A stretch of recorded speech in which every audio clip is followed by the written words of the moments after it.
The Debenhams battle has been fought for well over a year now. These workers, overwhelmingly women, have fought for a fair redundancy and have stood up to their employer, the government and the state, despite not receiving the support they deserved from their union. Next week, the Socialist Party's Mick Barry will move a bill in the Dáil known as the Debenhams Bill, in solidarity People Before Profits Private Members Time. The lessons that we've seen from the Debenhams struggle is that the state, the Gardaí, the laws, everything has been arraigned against these workers. Through solidarity, through working class struggle, they've put up a huge battle. But now we're putting it up to the government. Are they willing to change the law that has allowed workers like at Cleary's, like in Debenhams, like in Arcadia, be sacked with their redundancy agreements, with their pay, holiday, etc., things like that completely overthrown? Are they willing to put it up to big companies, and are they willing to make workers priority creditors? I'm appealing to people, to workers all over the country, to get behind the Debenhams Bill, to put workers first. But also, let's learn the lessons from this dispute that we need to organise for ourselves, because nobody else is going to do it for us. This is Mick Barry TD. I'm proposing a bill at second stage in the Dáil. There'll be a 2-hour debate on it. It's been nicknamed the Debenhams Bill. The technical name is the Companies Protection of Employees' Rights in Liquidations Act 2021. It's a bill inspired by the Debenhams strike. It's a bill which aims to improve workers' rights in a liquidation situation. How would it do so? In two ways. Number one, it would put workers to the front of the queue when it comes to payouts from a liquidator's pot.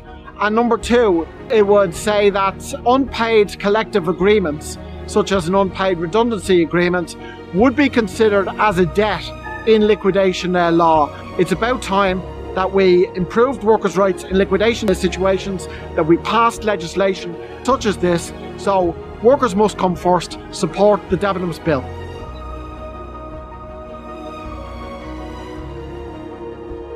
Locked out now for more than a year. During a pandemic, we're getting no help from our government.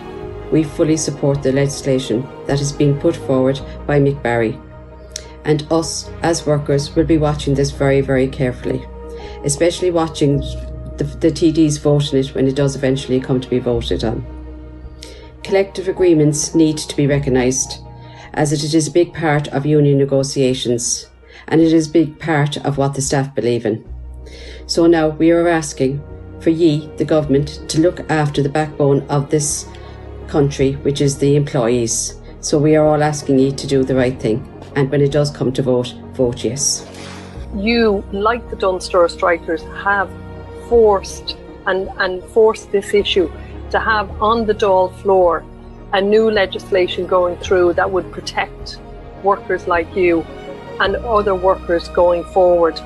And that is all down to you. It's down to you that now is the time that we are able to put that to the Irish government and raise the profile of workers in this country, and raise the profile of how, when workers get together, the change that they can do. We've seen that 11 workers in Dunstores and Henry Street changed a government, forced a government to change policy. We are now seeing what Debenhams workers can do and are doing in changing what the perception is out there of how workers can be treated. And this bill has to be passed. The Debenhams workers have shown the way. Let's pass this law to salute them in their struggle.